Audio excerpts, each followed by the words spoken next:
মানুষ স্বপ্ন দেখে গাড়ি বাড়ি টাকা পয়সা জমিন জায়গার অনেক কিছু, তবে আমি স্বপ্ন দেখি কি জানো, আমার জীবনে ভালো একটা লাইফ পার্টনার আসুক।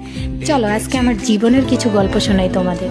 সো আসসালামু আলাইকুম এভরিওয়ান, সবাই কেমন আছো? আশা করি সবাই ভালো আছে। আলহামদুলিল্লাহ, তোমাদের দোয়ায় কিন্তু আমিও অনেক ভালো আছি। তো গ্রামে আসলে আমি এমনিতেই অনেক হ্যাপি থাকি, আর যেখানে আমার আম্মু থাকে সেখানে আমি এমনিতেই অনেক হ্যাপি হয়ে যাই। তো গ্রামে এই টাইমটা ফলের সিজন, বাট এইখানে অনেক রকম ফল আছে, ঠিক আছে। সো এখানে ছোট্ট একটা জায়গা, এইটুক জায়গার ভিতরে কাঁঠাল গাছ আছে, কলা গাছ আছে, আবার লেবু আছে, মানে ভাতে খাওয়া লেবু যেটা সেটা। তো ছোট্ট একটা জায়গার ভিতরে আমার দাদি এগুলো লাগিয়ে রাখছে। তো এখানে আমি একটু ঘোরাঘুরি করতেছিলাম। আর এই যে এটা আমাদের বাড়ির সামনের রাস্তা, মানে এই রাস্তাটা অনেক ভালো লাগে, ফাঁকা চারিদিকটা, সত্যি অসাধারণ একটা জায়গা। আর গ্রামীণ পরিবেশগুলো সত্যি অনেক বেশি ভালো লাগে, তাই না? তো আমি তো সেরকম একটা রাস্তায় বের হই না, তারপরেও ঈদের দিন কি মনে হলো একটু বের হলাম। আর রাস্তায় যে বের হয়েছি, আর ভাইয়া আমার হাতে একটা আইসক্রিম ধরাই দিছে। তো এই আইসক্রিমটা খাইতেছিলাম আর দুষ্টামি করতেছিলাম।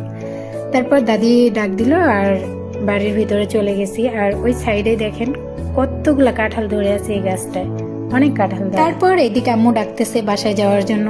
আমার আম্মু না আমাকে একটুও চোখের আড়াল করতে চায় না, আমি একটুও বাইরে বের হইতে পারি না, সবসময় ডাকাডাকি। আমার আম্মু সবসময় চায় যে আমি তার আশেপাশেই থাকি। তো অনেকদিন পরে যাই, তো আমার আম্মু সবসময় আমাকে সময় দেয় আর সবসময় আমার সাথেই থাকে, এই জিনিসটা আমার অনেক বেশি ভালো লাগে। তো আমি দুষ্টামি করতে করতে বাসায় চলে আসছি। আর বাসায় আসার পরেও আমার একটু খুনসুটি। যাই হোক, আমি আমার জীবন নিয়ে কিছু কথা বলতে চাইছিলাম। এই যে আমার ছোট্ট বাড়িটা, এটা হচ্ছে আমার শান্তির জায়গা। সত্যি কথা বলতে মেয়েদের তো কোনো নিজের বাড়ি হয় না, তো জানি না কিসের জন্য এই বাড়িটাই আমার নিজের বাড়ি। তো এইদিকে এই যে আমার ছোট্ট কিউট আব্বুটা এখানে খেলা করতেছে, দেখেন ছাগলের সাথে কত দুষ্টামি করে। সে এত দুষ্টামি করতে পারে, এটা হচ্ছে আমার ছোট বোনের বাচ্চা। আর তার বাবু আমাদের বাড়িতে বেড়াতে আসছে, সারাক্ষণ মাটিতে যে খেলা করবে আর দুষ্টামি করবে। আর ওর যত দুষ্টামি সবাইকে দেখতে হবে সারাদিন ঘুরে ঘুরে। যাই হোক, লাইফে এরকম কিছু কিছু জিনিস অনেক বেশি ভালো লাগে। আমার জীবনটা যেমনই হোক না কেন, তো আমার ফ্যামিলির কিছু মানুষদের জন্য আসলেই আমি অনেক হ্যাপি থাকি। তাদেরকে দেখলেই আমি হ্যাপি হয়ে যাই।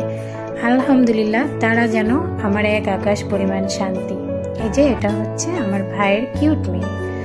তো তাদেরকে নিয়ে সত্যি আমি অনেক হ্যাপি থাকি, ভালো থাকি। আর আমার জীবনে অনেক বেশি দুর্ঘটনা আছে, যেটা পরবর্তী কোনো ভিডিওতে আপনাদের শোনাবো। এই ছোট্ট ভিডিওতে আর কিছুই বললাম না, তবে ইনশাল্লাহ আমার জীবনের গল্পটাও একদিন তোমাদের সবাইকে শোনাবো, ঠিক আছে? তো জীবনটা খুব ছোট্ট, আর এই ছোট্ট জীবনে অনেক কষ্ট পেয়েছি, অনেক কিছু পেরিয়ে আমি এত দূর আসতে পেরেছি। ইনশাল্লাহ আপনাদের দোয়া থাকলে আমি আরও এগিয়ে যেতে পারবো। সবাই ভালো থাকবেন।